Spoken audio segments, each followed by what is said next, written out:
Martin Heidegger. Hölderlin y la esencia de la poesía. Al proponernos mostrar lo que es la esencia de la poesía, ¿por qué razón hemos escogido la obra de Hölderlin? ¿Por qué lo hemos preferido a Homero, o a Sófocles, a Virgilio, o a Dante, a Shakespeare, o a Goethe?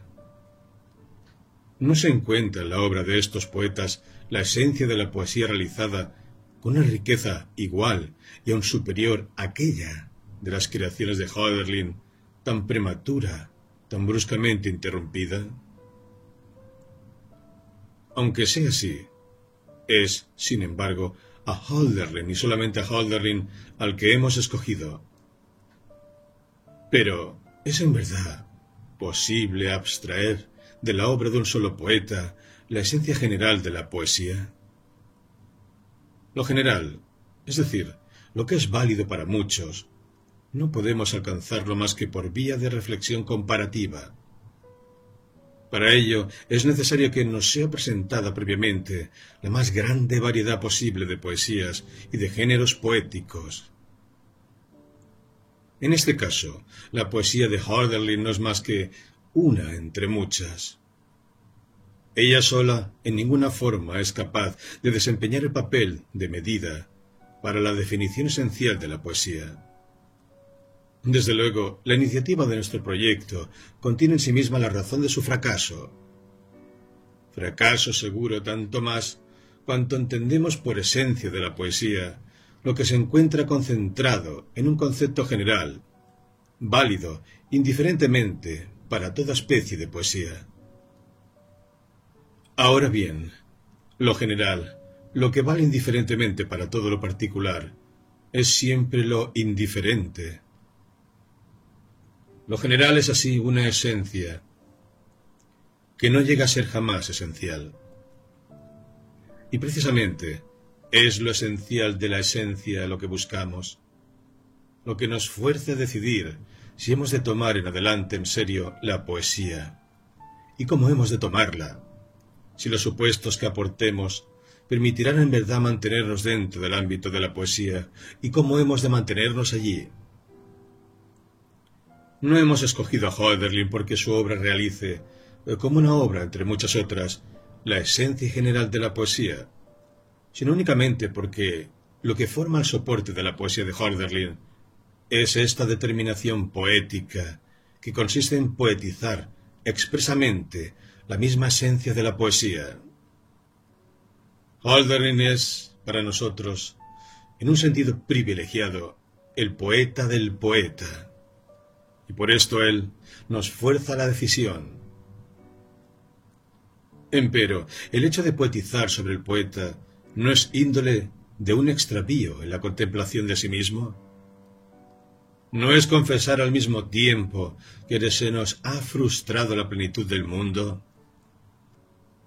Poetizar sobre el poeta no es una actitud desesperada, no es algo tardío, el fin.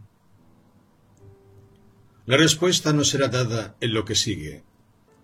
Sin duda, la vía por la cual nosotros obtendremos esta respuesta es ella en sí misma, la peor de todas. No podemos hacer aquí, como sería preciso, el recorrido completo de las poesías de Hölderlin, explicando cada una de ellas en particular. A cambio de esto tomaremos 5 frases del poeta, 5 leitmotivs sobre la poesía. El orden de sucesión de estas palabras, así como su conexión interna, nos pondrán delante de los ojos la esencia esencial de la poesía. 1. En una carta fechada en enero de 1799, dirigida a su madre, Hölderlin designa esta ocupación que consiste en poetizar como la ocupación más inocente de todas. ¿Cómo es ella la más inocente? Esa ocupación se manifiesta bajo la forma discreta del juego. Sin trabas, inventa su mundo de imágenes y queda contemplativa en el reino de lo que ha imaginado. Este juego escapa por ello a la seriedad de la decisión, la cual siempre compromete de una o de otra manera. Poetizar es, por consiguiente, algo perfectamente inocuo. Es, a un mismo tiempo, algo ineficaz, por lo cual resulta un puro hablar, un discurrir. Aquello no tiene nada de común con la acción que muerde inmediatamente sobre lo real y lo transforma. La poesía es como un sueño, no es una realidad, es un juego de palabras. No tiene en ninguna forma la seriedad de la acción. La poesía es inocua e ineficaz. ¿Qué cosa, mejor que el lenguaje puro, podría pretender ser algo sin peligro? No obstante, si tomamos la poesía como la más inocente de todas las ocupaciones, no hemos aún con ello recogido su esencia. Al menos hemos podido así indicar dónde nos es posible buscarla. La poesía crea sus obras en el reino y con la materia del lenguaje. ¿Qué dice Hölderlin sobre el lenguaje? Escuchemos la segunda palabra del poeta. 2. En un esquema fragmentario, aproximadamente de la misma época, 1800, de que data la carta cuyo pasaje se acaba de citar, el poeta dice así: Pero el hombre habita en las chozas y se cubre con un púdico vestido, pues más íntimo es, más avizor también. Lo que preserva el espíritu, como la sacerdotisa a la llama celeste, esto es su razón. Y es porque libre arbitrio y potencia superior de ordenar y de cumplir se han dado a él que es semejante a los dioses. Y es porque aún el lenguaje, el más peligroso de los bienes, le ha sido dado al hombre para que, creando, destruyendo y pereciendo, y volviendo a la eterna maestra y madre, testimonie lo que él es, haber heredado, haber aprendido de ella, lo que tiene de más divino, el amor que conserva el todo. El lenguaje, campo de la más inocente de las ocupaciones, es el más peligroso de los bienes. ¿Cómo se concilian estas dos afirmaciones? Por de pronto dejemos esta cuestión y comencemos por plantear tres cuestiones previas. Primera, ¿de quién es un bien el lenguaje? Segunda, ¿cómo es el más peligroso de los bienes? Y tercera, ¿en qué sentido es en general un bien? Recordemos ante todo el pasaje en que se encuentra esta frase sobre el lenguaje. Es en un bosquejo para una poesía que debe decir lo que es el hombre a diferencia de los otros seres de la naturaleza. Son mencionados la rosa, los cisnes, el ciervo en el bosque. Por ser las plantas distintas de los animales, es por lo que el fragmento citado comienza con estas palabras. Pero es en las chozas donde habita el hombre.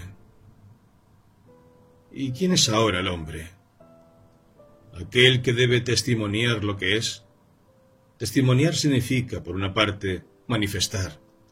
Pero al mismo tiempo esto quiere decir ser fiador en la manifestación de lo manifestado. El hombre es aquel que es, precisamente, la atestación de su propia existencia. Pero esta atestación no quiere decir aquí que el ser del hombre se exprese después, que esta expresión venga a sobreañadirse, a correr al margen de su ser. No. Ella concurre a la constitución misma de la existencia humana. ¿Pero qué debe atestiguar el hombre? Su pertenencia a la tierra. Esta pertenencia consiste en que el hombre sea heredero y aprendiz en todas las cosas. Pero las cosas están en conflicto. Lo que separa las cosas, pero al mismo tiempo lo que las reúne, es lo que Hölderlin llama la esencial intimidad, su interioridad. La atestación de la pertenencia a esta esencial intimidad se produce por la creación de un mundo y su orto, lo mismo que por su destrucción y su hundimiento. La atestación del ser del hombre, y de ahí su realización auténtica, nacen de la libertad de la decisión. Esta toma lo necesario y se liga a los vínculos de un imperativo superior. El ser testigo de esta pertenencia al ser en su totalidad se efectúa como historia. Pero para que una historia sea posible, es preciso que el lenguaje sea dado al hombre. El lenguaje es un bien del hombre. Pero, ¿cómo el lenguaje es el bien más peligroso? Es el peligro de todos los peligros, porque es él el que comienza por crear la posibilidad de un peligro. El peligro es una amenaza del ser por algo que existe. Ahora, no es más que en virtud del lenguaje, por lo que el hombre se encuentra expuesto, en general, a algo revelado, que como existente lo asedia y lo inflama en su existencia humana, y como no existente lo engaña y lo desengaña. Es el lenguaje el que crea ante todo el campo en que puede ser amenazado el ser, el campo del error y el de la posibilidad de la pérdida del ser.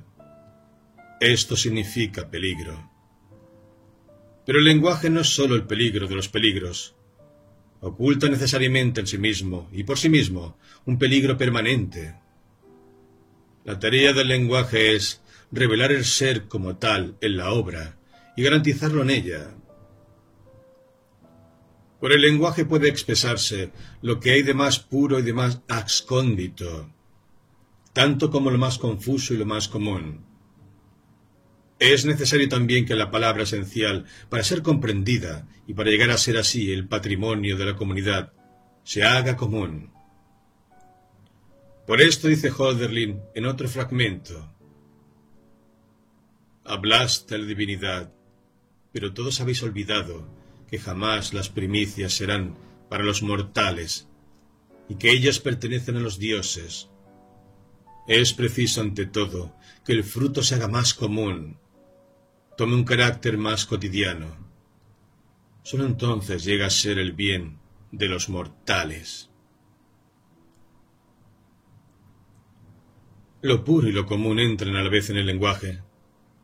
La palabra en cuanto palabra no se presenta, pues, jamás inmediatamente con la garantía de ser una palabra esencial o, al contrario, un sonoro vacío.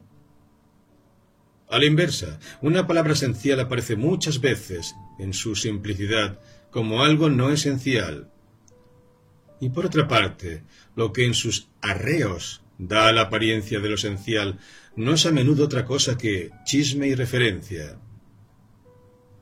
Así el lenguaje se ve perpetuamente forzado a revestir la apariencia que él mismo engendra, y por lo mismo a comprometer lo que le es absolutamente propio, decir lo auténtico.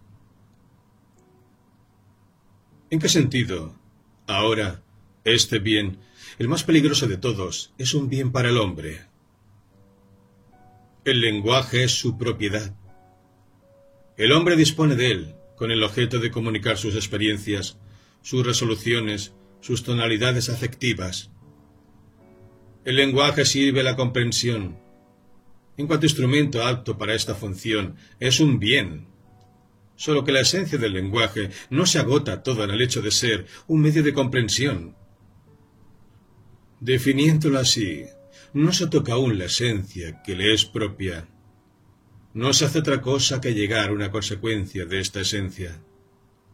El lenguaje no es solamente un instrumento que el hombre posee entre muchos otros. El lenguaje es lo que, en general y ante todo, garantiza la posibilidad de encontrarse el hombre en medio de lo abierto del ser que está siendo.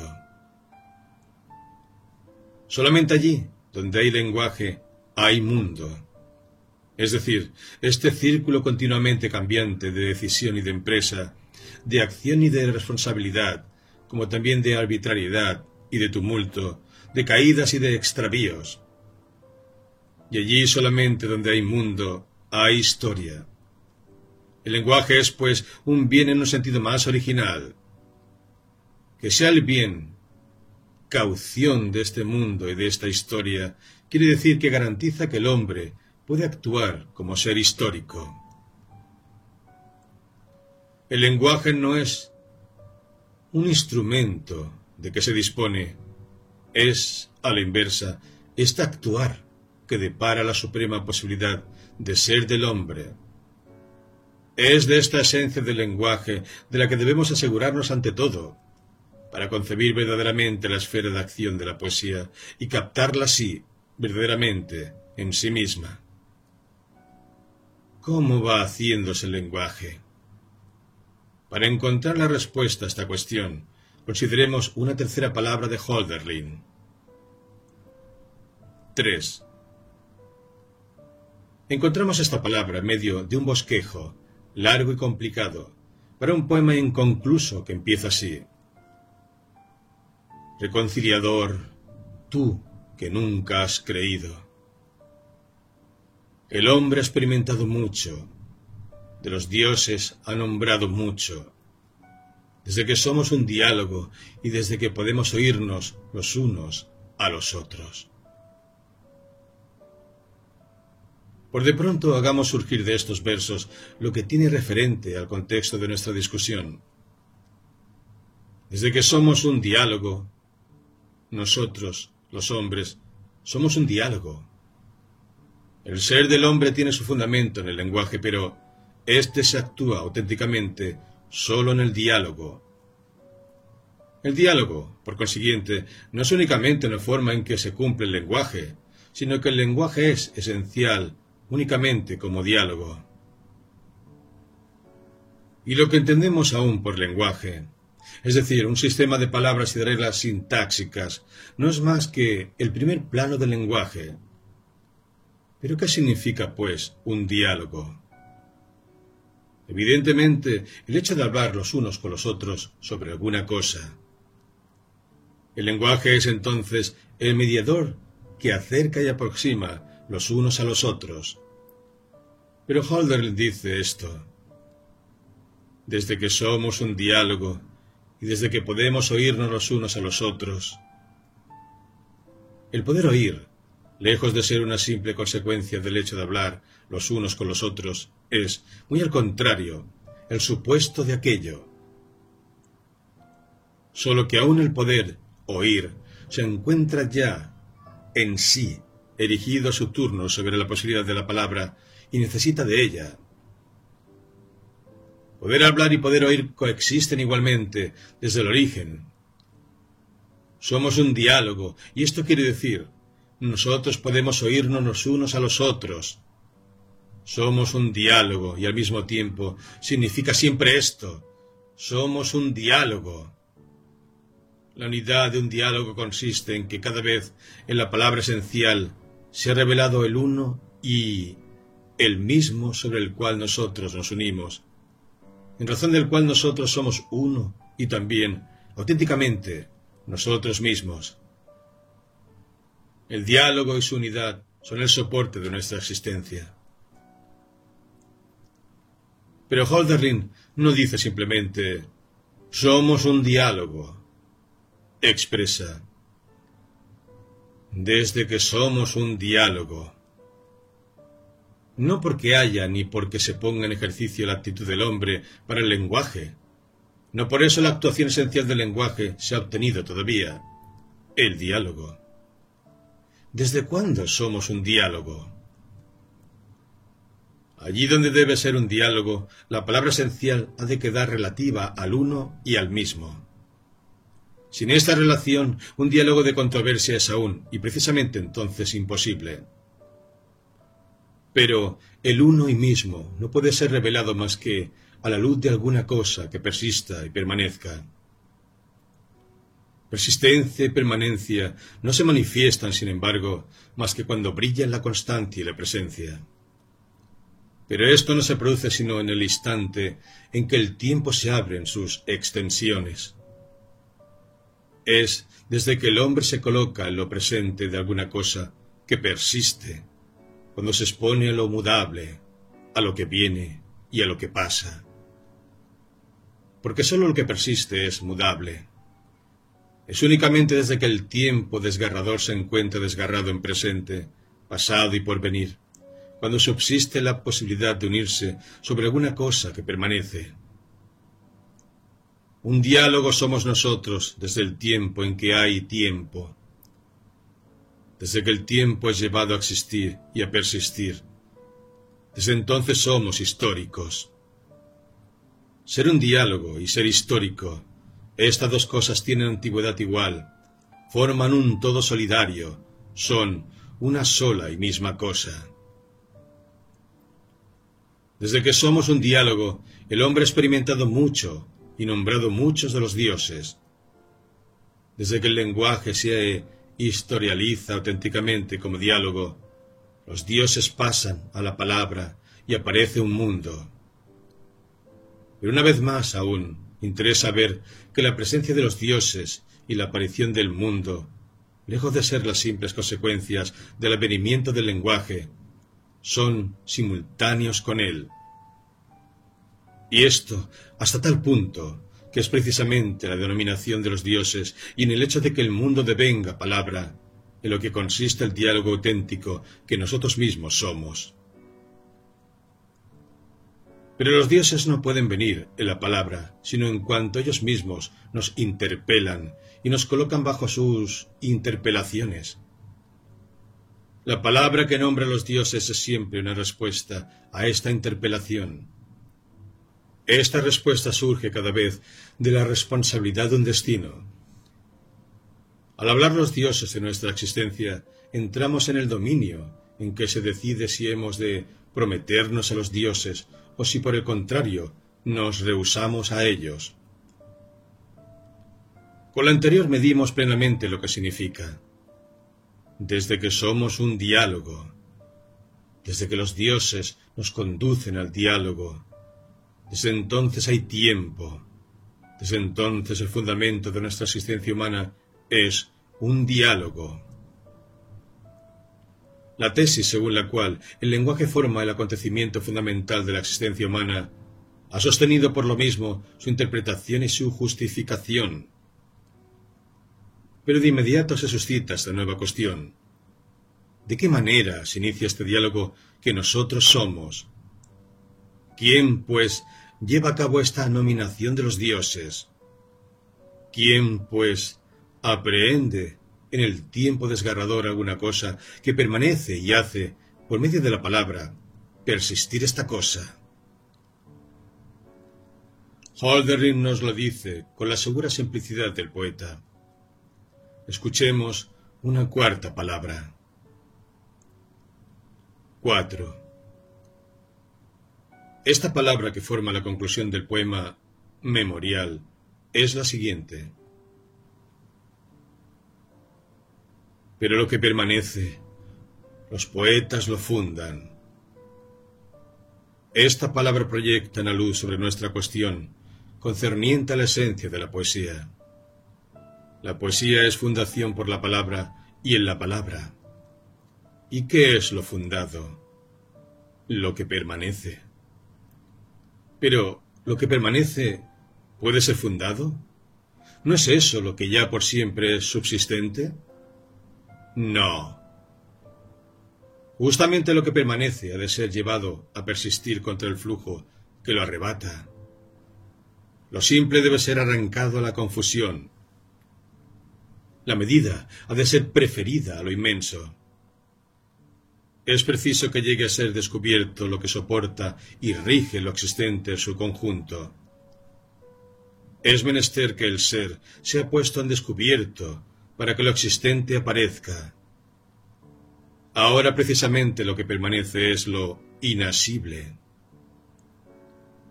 Así es rápido todo lo celeste, efímero, pero no en vano.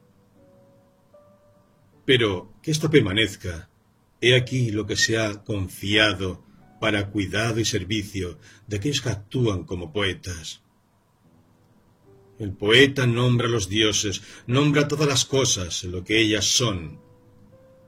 Esta nominación no consiste en dar un nombre simplemente a una cosa que antes sería ya muy bien conocida, sino que el poeta, hablando la palabra esencial, hace entonces solamente que lo existente se encuentre por esta denominación nombrado en lo que es, y sea así conocido como siendo. La poesía es fundación del ser por la palabra. Lo que permanece no ha sido pues jamás creado de lo efímero. Lo simple no se deja nunca extraer inmediatamente de lo confuso. La medida no se encuentra en lo inmenso. Jamás hallaremos el fundamento en el abismo.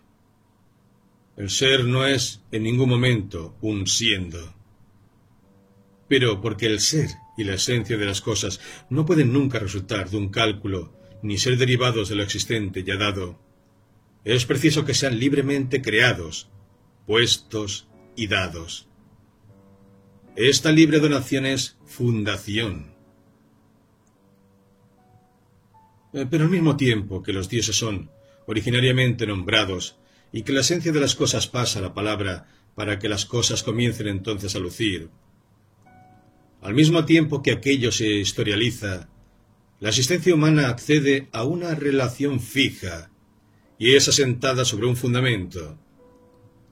El decir del poeta es fundación, no sólo en el sentido de una libre donación, sino igualmente en ese sentido de que asienta y asegura sobre su fundamento la existencia humana. Si tomamos esta esencia de la poesía, que hace de ella la fundación del ser por la palabra, entonces podemos presentir algo de la verdad de estas palabras que Hölderlin ha pronunciado cuando hacía tiempo que la noche de la locura se lo había llevado bajo su protección. 5. Esta quinta palabra la hallamos en el gran poema, en ese poema inmenso que empieza así. En azul encantado, florece con el tejado de metal el campanario. Aquí, Hölderlin declara: lleno de méritos, sin embargo es poéticamente como el hombre vive sobre esta tierra. Lo que el hombre trabaja y persigue es adquirido y merecido por su propio esfuerzo. Sin embargo, dice Hölderlin, marcando con vigor el contraste, nada de esto concierne a la esencia de su habitar sobre esta tierra. Nada de esto alcanza la raíz de su existencia humana. Esta es, en su fondo, poética. Pero lo que entendemos ya por poesía es la nominación que es fundadora de los dioses y de la esencia de las cosas. Habitar poéticamente quiere decir estar en la presencia de los dioses y ser afectado por la proximidad esencial de las cosas. Poética es la existencia en su fondo. Significa decir al mismo tiempo que ella, en cuanto fundada, es decir, en cuanto puesta sobre una base, no es un mérito sino una donación. La poesía no es un simple ornamento de la existencia, ni un simple entusiasmo pasajero. No es mera exaltación o un pasatiempo. La poesía es el fundamento que soporta la historia, y por esto no sólo una manifestación de la cultura, ni mucho menos la mera expresión del alma de una cultura. Que nuestra existencia humana sea poética en su fondo, esto, al fin, no significa que ella sea en verdad solo un juego inofensivo. Sin embargo, Hölderlin, en las palabras que hemos citado como primero de nuestros leitmotivs, ¿no designa la poesía como la ocupación más inocente de todas? ¿Cómo conciliar esto con la esencia de la poesía tal como nosotros la vemos ahora ostentarse? Volvemos así a la cuestión que habíamos empezado por dejar de lado. Respondiendo a ella en este momento, intentamos a la vez reunir, en una misma visión interior, la esencia de la poesía y la del poeta. Un primer resultado hemos obtenido. El dominio en que actúa la poesía es el lenguaje. La esencia de la poesía debe ser concebida por la esencia del lenguaje. Enseguida hemos dicho cómo la poesía es la denominación fundadora del ser y de la esencia de todas las cosas. En ninguna forma como un decir cualquiera, sino en aquel decir por el cual todo se encuentra inicialmente puesto, descubierto. Todo lo que nosotros debatimos y tratamos en el lenguaje de todos los días. En consecuencia, jamás la poesía recibe el lenguaje como un material del trabajo que le sería dado previamente, sino que, al contrario, la poesía empieza por hacer simple el lenguaje. La poesía es el lenguaje original de un pueblo. Es preciso, pues, que, inversamente, la esencia del lenguaje sea comprendida por la esencia de la poesía. El fundamento de la existencia humana es el diálogo, como verdadera acotación del lenguaje. Pero la lengua primordial es la poesía en cuanto fundación del ser.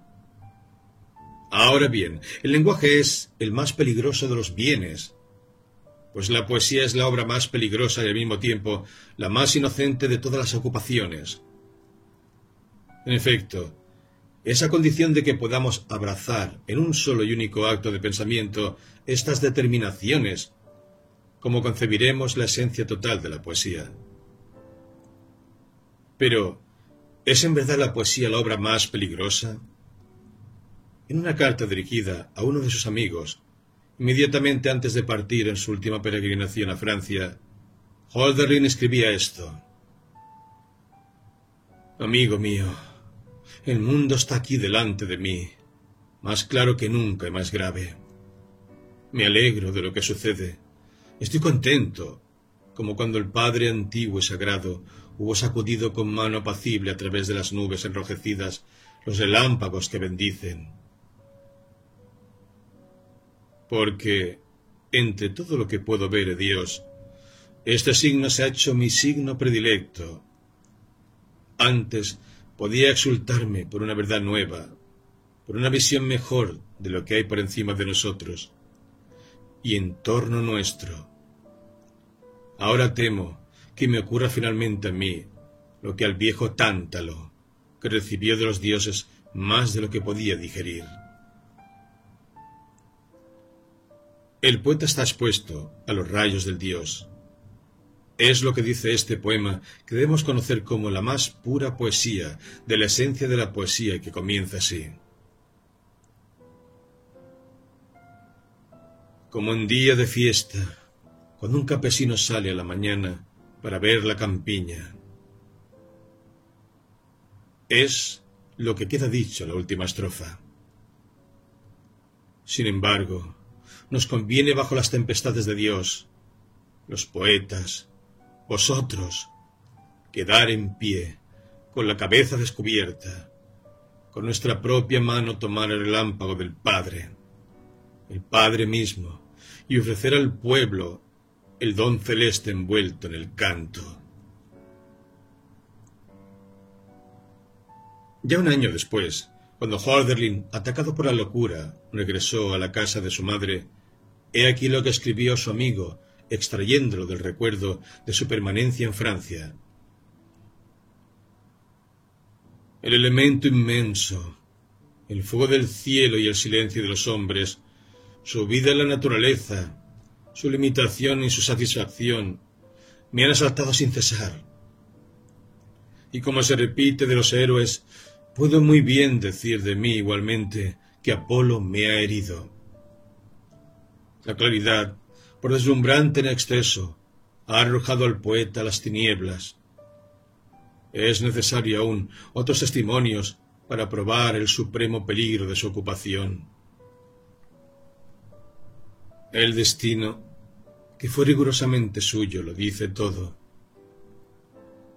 Es como un presagio en que resuenan estas palabras que encontramos en el Empédocles de Hölderlin. Debe partir a tiempo aquel a quien ha hablado el espíritu. Y sin embargo, la poesía es la más inocente de todas las ocupaciones. Hölderlin lo escribe en su carta, no sólo para consolar a su madre, sino porque sabe que este lado exterior e inofensivo pertenece a la esencia de la poesía, la misma forma en que el valle hace parte de la montaña. ¿Cómo, pues, esta obra peligrosa entre todas seré capaz de actuar y de preservar, si el poeta no hubiese sido arrojado fuera de lo habitual del día y protegido contra lo habitual por la apariencia inofensiva que presenta su ocupación? La poesía tiene la apariencia de un juego y, sin embargo, no lo es. El juego congrega a los hombres, pero de tal suerte que cada uno se olvida precisamente de sí mismo. En la poesía, al contrario, el hombre queda concentrado sobre el fondo de su existencia humana. Accede a la quietud. No ya, es verdad, a la quietud ilusoria de la inactividad y del vacío del pensamiento, sino a aquella quietud infinita en la que todas las energías y todas las relaciones están en actividad. La poesía despierta a la aparición de lo irreal y del sueño frente a la realidad ruidosa y palpable en la que creemos estar. Y sin embargo, lo real es, por el contrario, todo lo que el poeta dice y lo que él asume del ser. Así lo confiesa en Pantea de Empédocles, en su claro saber de Amiga. Ser el mismo, esto, la vida y nosotros no somos más que el sueño. Así, la esencia de la poesía parece vacilar en la propia aparición de su aspecto exterior, y no obstante, ella es firme y fija. Pues, en efecto, si en su esencia la poesía es fundación, esto quiere decir posición de una base firme. Realmente toda fundación permanece como un don libre, y Hölderlin ha oído decir: sed libres, los poetas, como las golondrinas. Pero esta libertad no es un arbitrio desencadenado, ni un deseo caprichoso. Es altísima necesidad. La poesía, en cuanto a fundación del ser, está doblemente ligada. Solo mirando esta ley, que le es por entero íntima, podemos aprehender al fin totalmente su esencia. Poetizar es la original nominación de los dioses. Pero la palabra poética no posee su fuerza nominativa, sino cuando son los dioses mismos los que nos impulsan a hablar. ¿Cómo hablan los dioses? Y los signos son, desde lejanas edades, el lenguaje de los dioses. El decir del poeta consiste para él en recoger estos signos, para presentarlos después a su pueblo. Esta captación de los signos es una recepción, pero al mismo tiempo también es un nuevo dar, porque en el primer signo el poeta discierne ya lo cumplido y pone atrevidamente en su palabra lo que ha avizorado para predecir lo no cumplido todavía. El espíritu atrevido emprende su vuelo como el águila, delante de las tempestades profetizando de antemano sus dioses por venir. La fundación del ser está ligada a los signos de los dioses, y al mismo tiempo la palabra poética no es más que la interpretación de la voz del pueblo. Es por esto por lo que Hölderlin apela a las leyendas, en las cuales un pueblo hace memoria de su pertenencia a lo siendo en su totalidad. Muchas veces esta voz se calla y se extenúa en sí misma. No es capaz, en general, de decir por sí misma lo auténtico. Tiene necesidad de aquellos que la interpretan. Dos redacciones se conservan del poema que tiene por título Voz del pueblo. Sobre todo son las estrofas finales las que difieren. Se completan, sin embargo. He aquí la conclusión, según la primera redacción. Porque es piadosa y por honor a los dioses, es por lo que venero la voz del pueblo, voz apacible. No obstante que, por el amor de los dioses y de los hombres, ella no siempre descansará. Y aquí la segunda redacción. Y en verdad, buenas son las leyendas, porque son un memorial al Altísimo, a pesar de que sea menester de alguien para interpretar las leyendas sagradas. Así, la esencia de la poesía se encuentra ensartada en aquellas leyes de las cuales el esfuerzo es divergencia y convergencia y que está regido por los signos de los dioses y la voz del pueblo. El poeta se mantiene entre los dos, entre aquellos, los dioses, y el pueblo. Es un arrojado fuera, un rechazado de esta dualidad entre los dioses y los hombres, pero es ante todo y únicamente en esta dualidad en la que se decide lo que el hombre es y donde ha quedado establecida su existencia. Es poéticamente como el hombre habita sobre esta tierra. Sin relajamiento, con una seguridad y una simplicidad siempre crecientes que impulsa un tesoro desbordante de imágenes, Hölderlin consagra su palabra poética a esta región de la dualidad, y esto es lo que nos lleva a decir que es el poeta del poeta.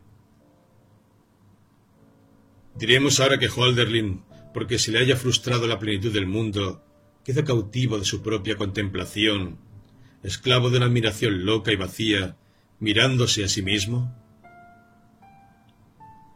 ¿No debemos reconocer, al contrario, que el pensamiento de este poeta está presionado por un pulso desbordante hasta el fundamento y corazón del ser? Es Hölderlin mismo quien se aplica la palabra que pronuncia con relación a Edipo en el poema póstumo. En azul encanto florece. El rey Edipo tiene, tal vez, un ojo de más. Hölderlin poetiza la esencia de la poesía, pero ni mucho menos en el sentido de un concepto dotado de un valor intemporal.